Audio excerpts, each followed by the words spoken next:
눈이 소리 없이 쌓이던 겨울날이었습니다. 한 집의 문이 닫히고 두 아이는 그날 집을 잃었습니다. 언니는 8살, 동생은 6살. 울음소리는 눈 속에 묻혔고 어른들은 고개를 돌렸습니다. 그런데 이상한 건 그날 이후였습니다. 아이들을 버린 그 집에서 조금씩 아주 조용히 무너지는 소리가 나기 시작했습니다. 사람들이 하나둘 그 집 문 앞에서 발길을 돌리고 믿었던 인연이 등을 보이기 시작했지요. 이게 우연이었을까요? 아니면 8살 언니가 그날 눈밭에서 마음속으로 세운 약속 때문이었을까요? 지금부터 계모가 버린 두 자매가 어떻게 모든 것을 되돌려 놓았는지 그 이야기를 들려드리겠습니다. 안녕하세요. 사랑방 야담에 오신 여러분 반갑습니다. 항상 건강하세요. 영상 전 구독, 좋아요 눌러주시고 오늘 야담 시작하겠습니다. 정월 초하루가 지나고 보름이 되기 전 아버지의 3년상이 끝나던 그날이었습니다. 새벽부터 내리던 눈은 낮이 되어도 그칠 줄을 몰랐지요. 8살 언니와 6살 동생은 아버지의 제사상을 물리고 나서 안채 마루에 앉아 있었습니다. 계모는 제사가 끝나자마자 두 아이의 옷보따리를 마루 끝으로 밀어내며 차갑게 말을 던졌습니다. 이제 상도 끝났으니 너희가 여기 있을 이유도 없다. 나가거라. 언니는 그 말을 듣고도 한동안 움직이지 못했습니다. 동생은 무슨 일인지 몰라 언니의 옷자락만 꼭 쥐고 있었지요. 계모는 다시 한번 말했습니다. 못 들었느냐? 여긴 이제 내 집이 아니라고 했다. 그제야 언니는 떨리는 손으로 보따리를 들었습니다. 동생의 손을 잡고 대문을 나서는 순간 눈발이 얼굴을 때렸지요. 동생이 작은 목소리로 물었습니다. 언니, 우리 어디 가는 거야? 잠깐 나갔다 오는 거지? 언니는 대답하지 못했습니다. 대답하면 목이 메어 울음이 터질 것 같았기 때문이었지요. 그저 동생의 손을 더 꼭 잡을 뿐이었습니다. 뒤돌아보니 집 대문은 이미 굳게 닫혀 있었고 안에서는 계모의 웃음소리마저 들려왔습니다. 그 웃음소리가 눈보라보다 더 차갑게 느껴졌던 것이지요. 언니는 그날 세상에서 가장 무거운 것이 무엇인지 알게 되었습니다. 그것은 바로 6살 동생의 작은 손이었습니다. 살려야 한다는 무게였지요. 눈길을 걸으며 언니는 속으로 되뇌었습니다. 울면 안 돼. 내가 울면 이 아이는 더 무서워할 거야. 하지만 발걸음을 뗄 때마다 눈물이 목구멍까지 차올랐습니다. 그걸 꾹꾹 삼키며 걸어야 했지요. 동생은 계속 뒤를 돌아보며 물었습니다. 언니, 우리 집 저기 있는데 왜 저리로 안 가? 그 물음에 언니는 아무 말도 할 수 없었습니다. 어떻게 설명해야 할지 몰랐던 것이지요. 그저 괜찮아라는 말만 되풀이할 뿐이었습니다. 눈은 점점 더 거세게 내렸고 두 아이의 발자국은 금세 지워져 갔습니다. 마치 이 세상에 두 아이가 있었다는 흔적마저 지우려는 듯 말이지요. 해가 지고 어둠이 내렸습니다. 두 아이는 마을 어귀 선앙당 처마 밑에 몸을 숨겼지요. 바람이 옷깃 사이로 파고 들어왔지만 언니는 동생을 품에 꼭 안았습니다. 동생이 떨고 있었기 때문이었지요. 언니 추워. 조금만 참아. 곧 나아질 거야. 하지만 언니도 알고 있었습니다. 나아질 리 없다는 것을 말이지요. 동생은 언니 품에서 잠이 들었지만 언니는 잠들 수 없었습니다. 자기가 잠들면 동생이 얼어 죽을 것 같았던 겁니다. 그래서 밤새도록 동생의 손과 발을 주물러 주었지요. 새벽이 되자 동생이 눈을 떴습니다. 첫마디가 이것이었습니다. 언니 배고파? 언니는 보따리를 뒤졌습니다. 제사상에서 몰래 집어온 떡 2개가 전부였지요. 언니는 떡 하나를 동생에게 주고 자기 것은 반으로 쪼개어 반쪽만 먹었습니다. 나머지 반쪽은 보따리 깊숙이 숨겼지요. 언제 또 먹을 수 있을지 몰랐기 때문이었습니다. 언니는 안 먹어? 언니는 배 안 고파? 내가 더 먹어. 하지만 언니의 배에서는 꼬르륵 소리가 났습니다. 동생이 자기 떡을 반으로 쪼개어 언니에게 내밀었지요. 그럼 언니 이거 먹어. 반만. 그 작은 손을 보는 순간 언니는 눈물이 쏟아질 것 같았습니다. 하지만 꾹 참았지요. 울면 동생이 더 무서워할 테니까요. 언니는 고개를 저으며 말했습니다. 괜찮아. 언니는 어른이니까 참을 수 있어. 8살이 무슨 어른이겠습니까? 하지만 그날부터 언니는 정말로 어른이 되어야 했습니다. 울고 싶어도 울 수 없었고 무서워도 무섭다고 말할 수 없었지요. 동생 앞에서는 언제나 씩씩한 척해야 했던 것입니다. 낮이 되자 마을 사람들이 오가기 시작했습니다. 언니는 용기를 내어 한 아주머니에게 다가갔지요. 아주머니, 저희가 일 좀 거들어 드릴까요? 밥 한 끼만 주시면 됩니다. 아주머니는 두 아이를 위아래로 훑어보더니 고개를 저었습니다. 너희 같은 어린 것들이 무슨 일을 하겠니? 가거라. 다음 사람에게도 같은 대답이었습니다. 그 다음 사람도 마찬가지였지요. 어떤 사람은 아예 고개도 돌리지 않았습니다. 언니는 10번도 넘게 거절을 당했지만 포기하지 않았습니다. 동생이 자기를 믿고 있었기 때문이었지요. 해질 무렵 한 노파가 두 아이를 불렀습니다. 얘들아, 이리 오너라. 언니는 동생의 손을 잡고 조심스럽게 다가갔습니다. 노파는 주머니에서 식은 감자 2개를 꺼내 주었지요. 많진 않지만 이거라도 먹어라. 그리고 오늘 밤은 저 헛간에서 자거라. 주인이 며칠 비웠으니 아무도 모를 게다. 언니는 깊이 절을 했습니다. 동생도 따라서 절을 했지요. 노파는 한숨을 쉬며 돌아섰습니다. 두 아이는 그 뒷모습이 사라질 때까지 고개를 숙이고 있었습니다. 그날 밤 헛간에서 감자를 나눠 먹으며 동생이 물었습니다. 언니, 우리 언제까지 이렇게 살아? 언니는 대답 대신 동생을 꼭 안아주었습니다. 대답할 수 없었던 것이지요. 자기도 몰랐으니까요. 하지만 한 가지는 확실히 알았습니다. 이 아이만큼은 꼭 지켜내야 한다는 것을 말입니다. 그날 밤 언니는 동생이 잠든 뒤에야 처음으로 소리 없이 울었습니다. 눈물이 멈추지 않았지만 소리는 내지 않았지요. 동생이 깰까봐 이불을 입에 물고 울었던 겁니다. 8살 아이가 할 수 있는 최선이었습니다. 사흘이 지났습니다. 노파가 준 감자는 이미 떨어졌고 보따리 속 떡 반쪽도 동생 뱃속으로 들어간 지 오래였지요. 언니는 하루 종일 마을을 돌아다니며 일을 구했지만 아무도 어린아이를 거두려 하지 않았습니다. 너희 집은 어디냐? 부모는 어디 계시고? 사람들은 물었지만 언니는 대답할 수 없었습니다. 대답하면 다시 그 집으로 보내질까봐 두려웠던 것이지요. 그래서 그저 고개만 숙이고 있었습니다. 동생은 점점 기운이 없어졌습니다.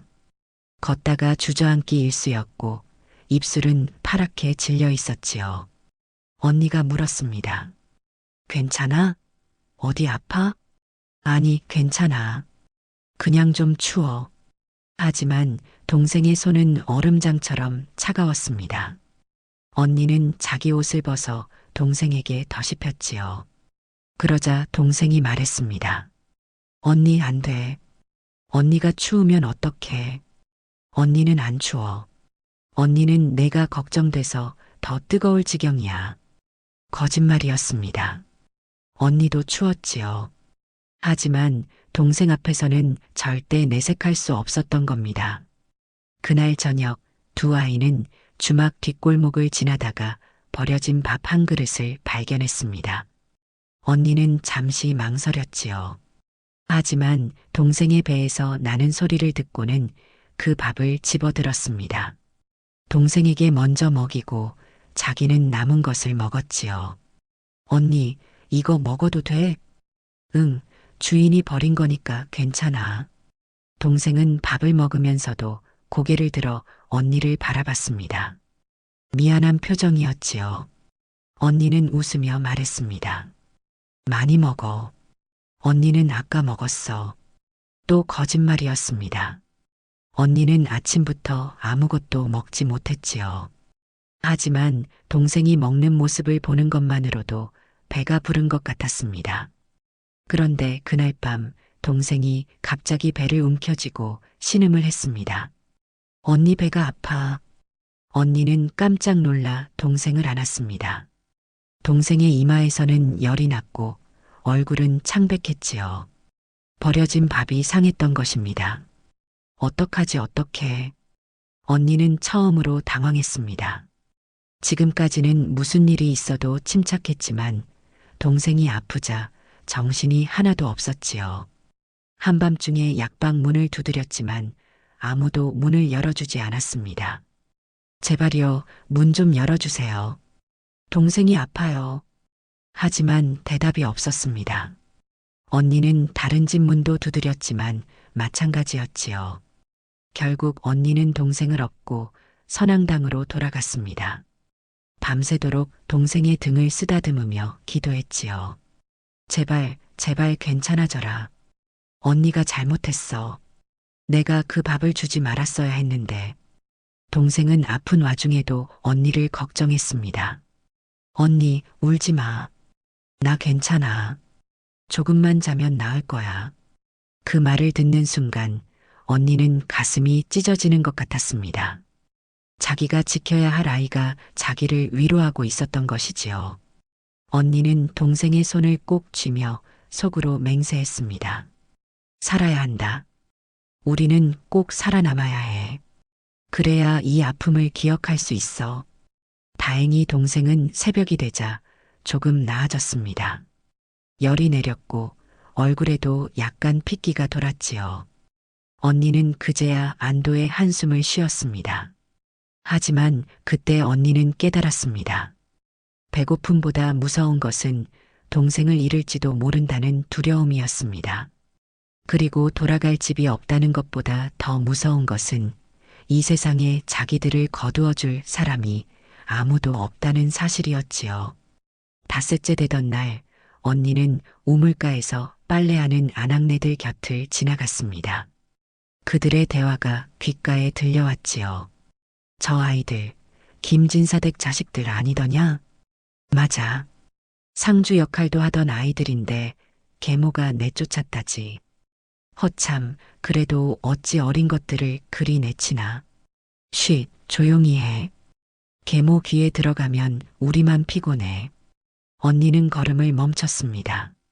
사람들이 자기들의 사정을 알고 있었던 것이지요. 그런데도 아무도 도와주지 않았습니다. 한 아낙네가 언니를 보더니 황급히 고개를 돌렸지요. 우리 일이나 하자.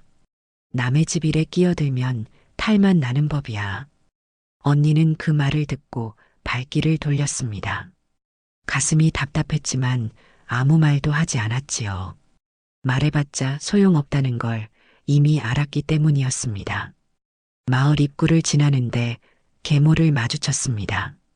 계모는 깨끗한 옷을 입고 장을 보러 가는 길이었지요. 동생이 계모를 보자 반가워서 손을 흔들었습니다. 어머니. 하지만 계모는 두 아이를 못 본 척 지나쳤습니다. 아니, 정확히는 본 것이었습니다. 눈이 마주쳤으니까요. 그런데도 모른 척 했던 겁니다. 옆에 있던 다른 부인과 웃으며 이야기를 나누면서 말입니다. 동생은 그제야 깨달았습니다. 자기들이 정말로 버려졌다는 것을 말이지요. 동생의 손이 부들부들 떨렸습니다. 언니 어머니가 우릴 못 본 거지? 그치? 언니는 대답할 수 없었습니다. 그저 동생의 손을 더 꼭 잡아줄 뿐이었지요. 동생은 그때 처음으로 소리내어 울었습니다. 왜 우리한테 이러는 거야? 우리가 뭘 잘못했어? 언니는 동생을 꼭 안았습니다. 자기도 울고 싶었지만 참았지요. 누군가는 참아야 했으니까요. 잘못한 거 없어. 우리는 아무 잘못도 안 했어. 그날 저녁 두 아이는 주막 뒤편에 쭈그리고 앉아 있었습니다. 주막 주인이 나와서 소리쳤지요. 야, 너희들. 여기서 뭐 하는 거야? 썩 꺼지지 못해. 언니가 공손히 말했습니다. 주인 어른, 설거지라도 하게 해 주십시오. 밥 한 끼만 주시면 됩니다. 설거지? 너희 같은 것들이? 손님들이 보면 뭐라 하겠어. 당장 나가. 주인은 빗자루를 들어 두 아이를 쫓아냈습니다. 언니는 동생을 감싸 안고 빗자루를 맞았지요. 등에 멍이 들었지만 언니는 소리 하나 내지 않았습니다. 동생이 울먹였습니다. 언니 아파? 안 아파. 전혀 안 아파. 거짓말이었습니다. 많이 아팠지요. 하지만 동생 앞에서는 절대 아프다고 말할 수 없었던 겁니다.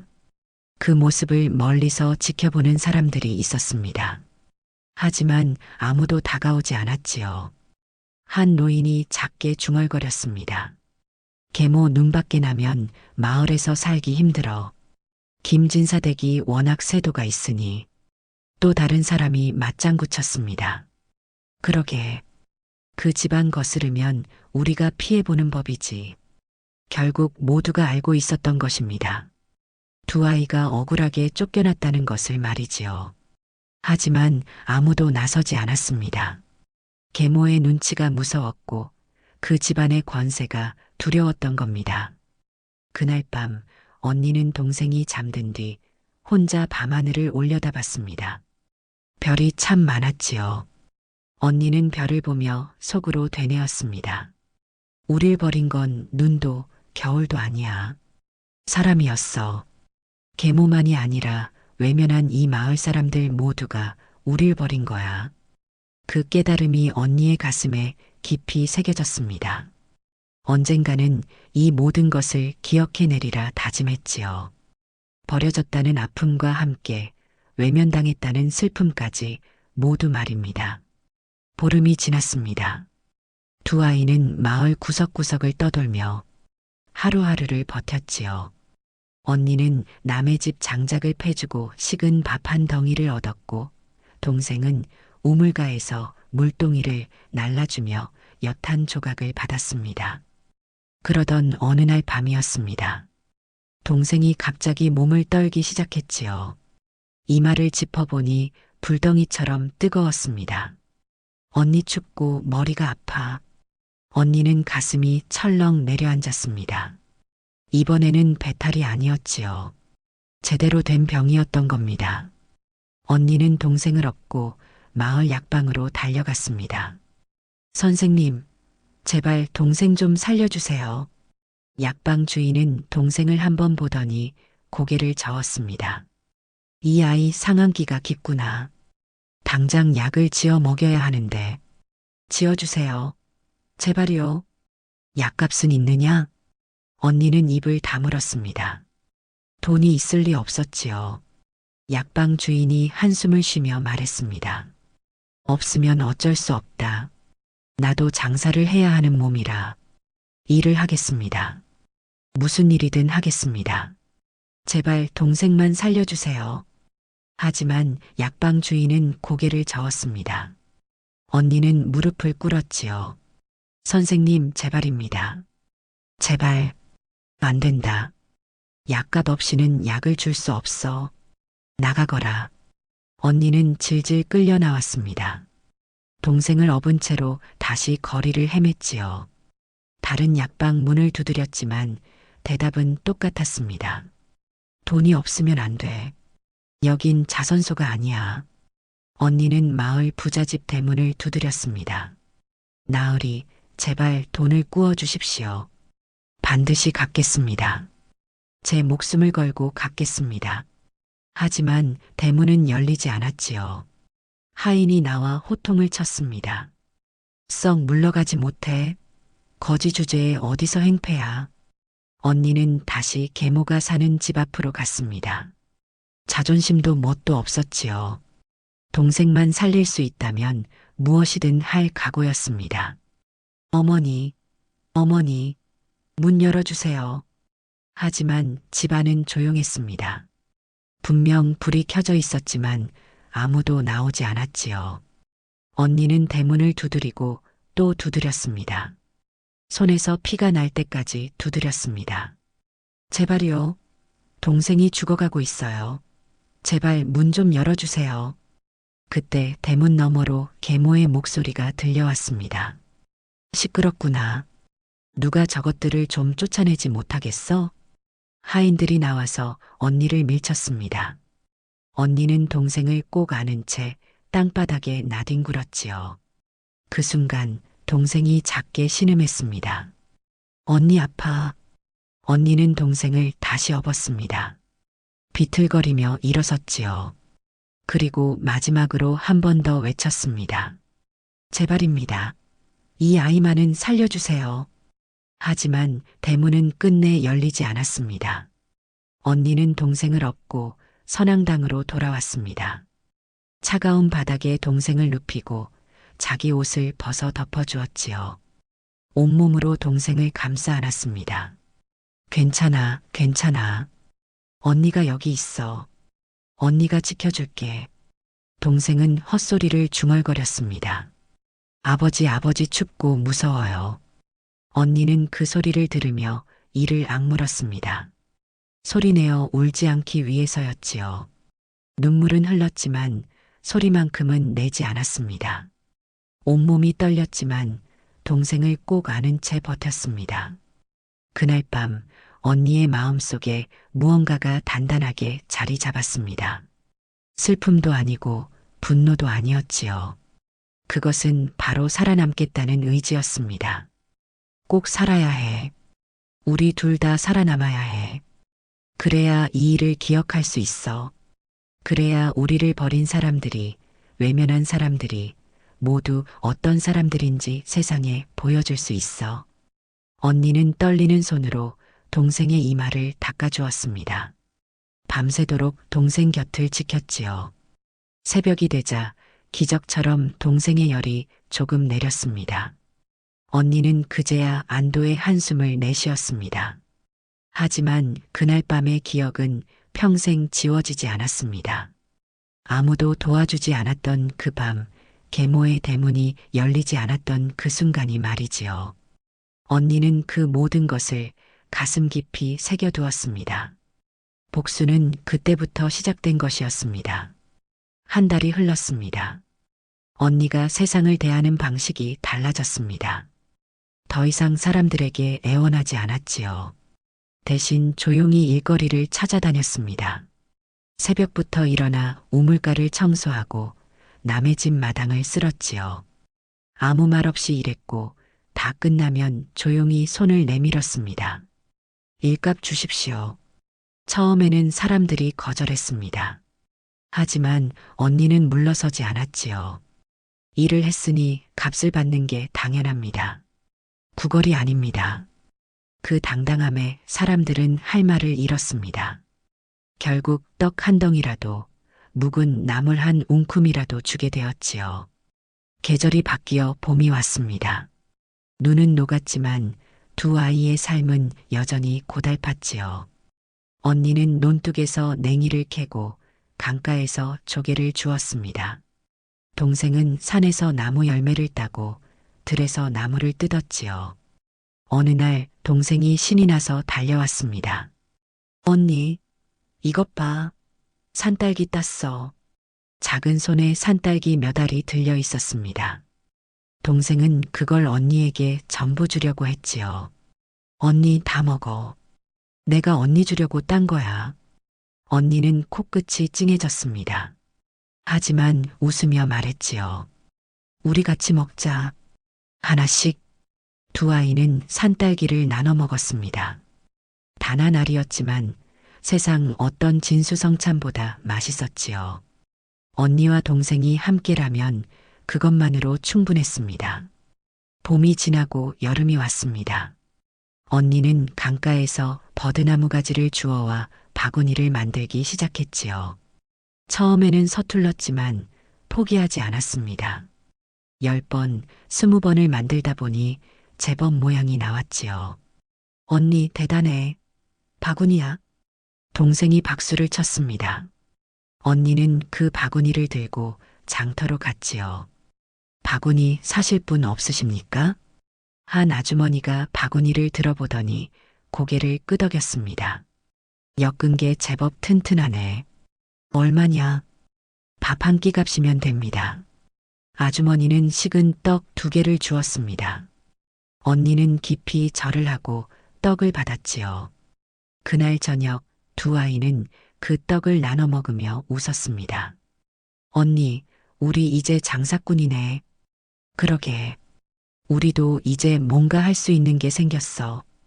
그날부터 언니는 매일 바구니를 만들어 팔았고, 동생은 들에서 나무를 캐와 바구니에 담아 함께 내다 팔았습니다. 많이 벌지는 못했지만 굶지는 않게 되었지요. 사람들이 두 아이를 보는 눈이 조금씩 달라졌습니다. 저 아이들 참 기특하구나. 어린 것들이 저렇게 악착같이 사는 걸 보니 대견해. 하지만 여전히 아무도 집으로 데려가지는 않았습니다. 그래도 언니는 괜찮았습니다. 이제는 구걸하지 않아도 되었으니까요. 2해가 흘렀습니다. 언니는 이제 10살이 되었고 동생은 8살이 되었지요. 언니는 바구니뿐 아니라 집신도 만들 줄 알게 되었습니다. 동생은 글자를 읽을 줄 알게 되었지요. 마을 서당 밖에서 훈장님 목소리를 듣고 혼자 익혔던 겁니다. 어느 날 마을에 소문이 돌기 시작했습니다. 김진사댁이 큰일 났다더군. 무슨 일인데? 곡식거래에서 큰 돈을 날렸다지. 계모가 친정 오라비 말만 믿고 일을 벌였다가 망했다더라. 언니는 우물가에서 그 이야기를 듣게 되었습니다. 그리고 생각했지요. 하늘이 보고 있었구나. 한 달쯤 지나 장터에서 계모를 다시 마주쳤습니다. 계모는 예전과 달리 초췌해 보였습니다. 화려했던 옷 대신 수수한 치마 저고리를 입고 있었고 얼굴에는 걱정이 가득했지요. 계모는 언니를 보았습니다. 하지만 이번에는 못 본 척하지 못했지요. 사람들이 주변에 너무 많았기 때문입니다. 계모가 어색하게 말을 걸었지요. 너희들 잘 지내더냐? 언니는 차분히 대답했습니다. 예, 살아는 있습니다. 그래, 많이 컸구나. 그럴 만큼 시간이 흘렀으니까요. 계모는 더 할 말을 찾지 못했습니다. 주변 사람들의 시선이 따가웠지요. 누군가 작게 속삭이는 소리가 들렸습니다. 저 아이들이 김진사 댁에서 쫓겨난 그 아이들이구나. 2해 전 겨울에 내쫓았다더니 참. 계모의 얼굴이 붉어졌습니다. 하지만 언니는 아무 말도 하지 않았지요. 그저 조용히 절을 하고 자리를 떴습니다. 동생의 손을 잡고 말입니다. 그날 밤 동생이 물었습니다. 언니, 우리 집안이 그 집이 어려워졌대. 우리는 왜 기쁘지가 않아? 언니가 대답했습니다. 그 사람들이 불행해진다고 해서 우리가 행복해지는 건 아니니까. 우리는 우리대로 살아가야 해. 3달이 더 지났습니다. 계모의 집안은 점점 더 기울어갔지요. 하인들이 하나둘 떠나갔고 큰 사랑채는 비어갔습니다. 사람들은 장터에서 속삭였지요. 김진사댁 사랑채에서 가재도구를 내다 판다더군. 그 큰 집안이 벌써 그 지경이 되었나? 마을 사람들은 수군거렸습니다. 인과응보라는 게 있긴 하구나. 어린 것들을 그리 내쫓더니 하늘이 보고 계셨나 봐. 그날 밤 마을에 또 다른 소문이 돌았습니다. 김진사댁 계모가 친정 식구들에게 마저 외면당했다는 소문이었지요. 돈이 떨어지자 아무도 그녀의 편이 되어주지 않았던 것입니다.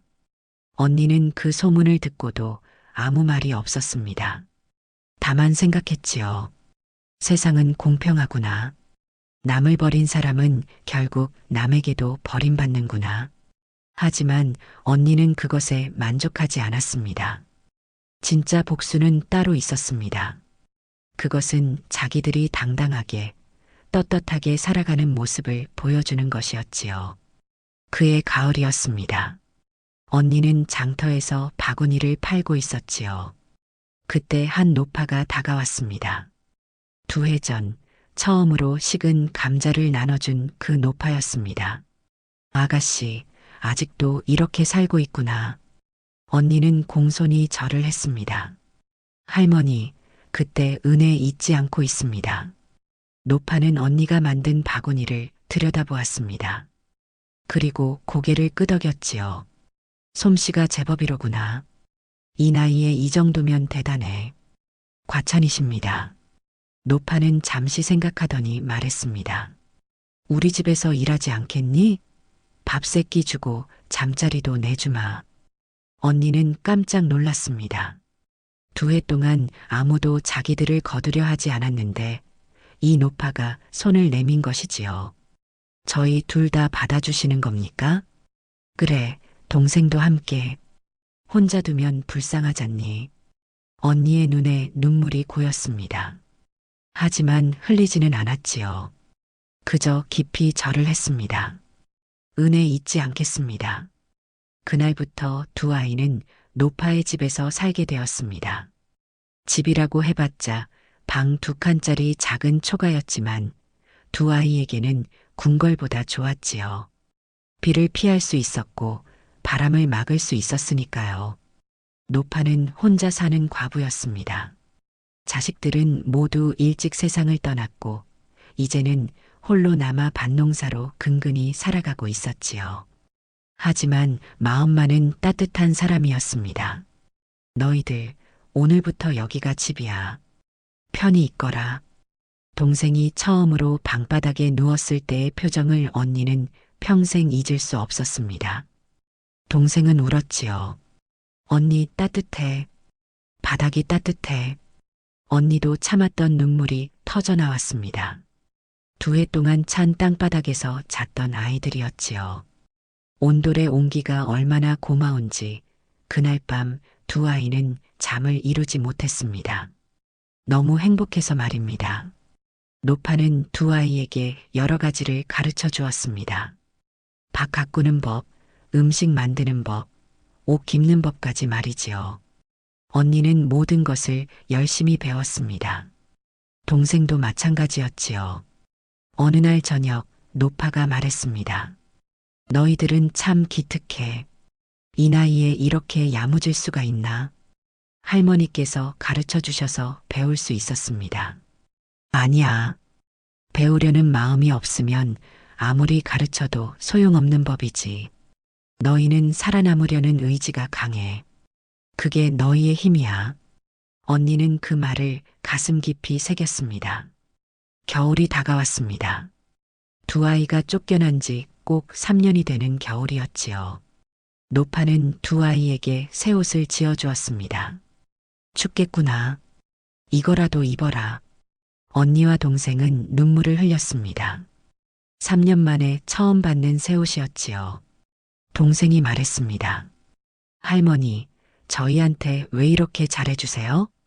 노파는 2 아이의 머리를 쓰다듬었습니다. 내 자식들도 너희만 할 때 세상을 떠났단다. 너희를 보면 그 아이들이 생각나는구나. 그리고 말이야. 노파는 잠시 말을 멈췄다가 이었습니다. 세상에는 2 종류의 사람이 있어. 어려울 때 남을 버리는 사람과 어려울 때 남을 도우려는 사람. 나는 후자로 살고 싶구나. 언니는 그 말을 듣고 깨달았습니다. 진짜 복수가 무엇인지 말이지요. 자기들을 버린 사람들처럼 되는 게 아니라 자기들을 도와준 이 할머니처럼 사는 것. 그것이 진짜 복수였던 겁니다. 그날 밤 언니는 동생에게 말했습니다. 동생아, 우리 할머니처럼 살자. 남을 도울 수 있는 사람이 되자. 응, 언니. 나도 그러고 싶어. 2 아이는 서로를 보며 웃었습니다. 3년 만에 처음으로 마음 편히 웃는 얼굴이었지요. 그 웃음 속에는 슬픔도 있었지만 희망도 있었습니다. 노파의 집에서 지낸 그 겨울은 두 아이에게 가장 따뜻한 겨울이었습니다. 밖은 추웠지만 안은 따뜻했지요. 무엇보다 마음이 따뜻했습니다. 세상에는 여전히 좋은 사람이 있다는 것을 두 아이는 노파를 통해 배웠던 것입니다. 또 1년이 흘렀습니다. 언니는 11살, 동생은 9살이 되었지요. 두 아이는 노파의 집에서 부지런히 일하며 살았습니다. 마을 사람들도 이제는 두 아이를 다른 눈으로 보기 시작했지요. 저 아이들 참 기특하게 컸어. 고생 끝에 낙이 온다더니 저런 아이들은 복을 받을 거야. 그러던 어느 봄날이었습니다. 대문 밖에서 누군가 조심스럽게 노크하는 소리가 들렸지요. 언니가 문을 열자 그곳에 계모가 서 있었습니다. 계모는 완전히 달라져 있었습니다. 3년 전에 그 당당한 모습은 온데간데 없었지요. 옷은 남루했고 얼굴은 초췌했습니다. 무엇보다 눈빛이 달랐습니다. 예전의 차가운 눈빛이 아니라 절박한 눈빛이었지요. 너희들 있구나. 언니는 아무 말 없이 계모를 바라보았습니다. 동생은 언니 뒤에 숨었지요. 계모가 떨리는 목소리로 말을 이었습니다. 내가 잘못했다. 용서해다오. 언니는 여전히 말이 없었습니다. 계모는 무릎을 꿇었지요. 3년 전 두 아이를 내쫓던 그 사람이 지금은 무릎을 꿇고 있었던 겁니다. 제발 다시 돌아와다오. 집이 너무 어려워졌어. 너희가 돌아오면 사람들이 우리 집을 다시 봐줄 거야. 그 말을 듣는 순간 언니는 깨달았습니다. 계모는 자기들이 그리워서 온 게 아니었지요. 자기를 위해서 온 것이었습니다. 노파가 방에서 나왔습니다. 상황을 파악한 노파가 차갑게 말했지요. 돌아가시오. 이 아이들은 이제 내 손주나 다름없소. 계모가 애원했습니다. 아니요. 이 아이들은 제 남편의 자식들이에요. 제가 키워야 해요. 3년 전엔 왜 내쫓았소? 눈 내리던 그날 이 어린 것들을 거리로 내몬 게 당신 아니었소? 계모는 할 말이 없었습니다. 그저 고개만 숙이고 있었지요. 노파가 다시 말했습니다. 이제 와서 모성을 들먹이지 마시오. 당신이 이 아이들을 버렸을 때 이미 어머니 자격을 잃었소. 계모는 이번에는 두 아이를 향해 손을 내밀었습니다. 너희들 제발 나를 용서해다오. 그때는 내가 살려고 그랬다. 이해해다오. 언니가 처음으로 입을 열었습니다. 목소리는 차분했지만 단단했지요. 저희도 살려고 버텼습니다. 어머니께서 저희를 버린 그날부터요. 알아, 다 내 잘못이야. 그러니 제발. 어머니께서는 저희가 죽든 말든 상관없으셨지요. 약방 문을 두드렸을 때도, 대문 앞에서 울부짖었을 때도 문을 열어주지 않으셨습니다. 계모는 얼굴이 창백해졌습니다. 그 일들을 기억하고 있었던 것이지요. 언니가 계속 말했습니다. 그때 저는 깨달았습니다. 집도 어머니도 없다는 것을요. 하지만 동생은 있었습니다. 그래서 살았습니다. 동생이 언니 뒤에서 작게 말했습니다. 저희는 이제 괜찮아요. 할머니가 계세요. 계모는 그제야 무너졌습니다. 울음을 터뜨렸지요. 미안하다, 정말 미안하다. 하지만 언니는 동요하지 않았습니다. 3년 전 자기들의 울음을 외면했던 사람이었으니까요. 언니가 조용히 말했습니다. 어머니, 저희를 다시 데려가시려는 겁니까? 아니면 사람들 앞에서 당신이 나쁜 사람이 아니라는 걸 보여주려는 겁니까? 계모는 대답하지 못했습니다. 그 침묵이 답이었지요. 언니가 마지막으로 말했습니다. 돌아가십시오. 저희는 이제 어머니가 필요 없습니다. 계모는 비틀거리며 일어났습니다. 한 번 더 애원하려 했지만 언니의 단호한 눈빛을 보고는 포기했지요. 계모는 돌아섰습니다. 그 뒷모습은 쓸쓸했습니다. 대문이 닫혔습니다. 동생이 울먹이며 물었습니다. 언니, 우리 너무 매정한 거 아니야? 언니가 동생을 꼭 안아주었습니다. 아니야. 우리는 살아남았을 뿐이야. 우리를 버린 사람에게 다시 돌아갈 이유는 없어. 노파가 두 아이를 쓰다듬었습니다. 잘했다. 너희는 당당하게 살 자격이 있단다. 그날 밤 언니는 밤하늘을 올려다보았습니다. 별이 참 많았지요. 언니는 생각했습니다. 이게 복수구나. 우리를 버린 사람이 무릎 꿇고 찾아왔지만 우리는 더 이상 그 사람을 필요로 하지 않게 된 것. 이게 진짜 복수야.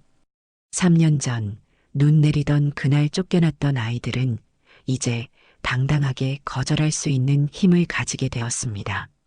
그것이 가장 완벽한 복수였던 것이지요. 그로부터 며칠 뒤 마을에 소문이 퍼졌습니다. 계모가 두 아이를 찾아갔다가 거절당했다는 소문이었지요. 사람들의 반응은 둘로 갈렸습니다. 저 아이들 너무 야박한 거 아닌가? 무슨 소리요? 그때 그 추운 겨울에 내쫓아놓고 이제 와서 돌아오라니. 그게 말이 되는 소리요? 하지만 대부분의 사람들은 두 아이 편이었습니다. 3년 동안 두 아이가 어떻게 살았는지 모두 지켜봤기 때문이었지요. 계모는 마을을 떠났습니다. 더 이상 그곳에 있을 면목이 없었던 것입니다. 사람들은 수군거렸습니다. 인과응보로구나. 자식을 버린 사람이 자식에게 버림받았어. 세월이 더 흘렀습니다. 언니는 15이 되었고 동생은 13이 되었지요. 언니는 마을에서 가장 솜씨 좋은 바느질꾼이 되었고 동생은 글을 깨우쳐 마을 아이들에게 글을 가르쳤습니다. 노파는 늙었지만 여전히 건강했습니다. 두 아이가 잘 돌봐주었기 때문이지요. 노파는 늘 말했습니다. 내 생에 가장 잘한 일이 너희를 거둔 거란다. 아니요, 할머니. 저희 생에 가장 큰 복이 할머니를 만난 거예요. 어느 날 한 부인이 언니를 찾아왔습니다. 이웃 마을의 부잣집 안주인이었지요. 내 바느질 솜씨가 뛰어나다고 들었다. 우리 집에서 일하지 않겠니? 품삯을 넉넉히 주마. 언니가 정중히 대답했습니다. 감사하지만 저는 이곳을 떠날 수 없습니다. 할머니를 돌봐야 하니까요. 할머니를 모시고 와도 된다.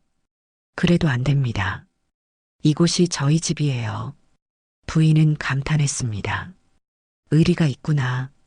요즘 같은 세상에 보기 드문 아이야.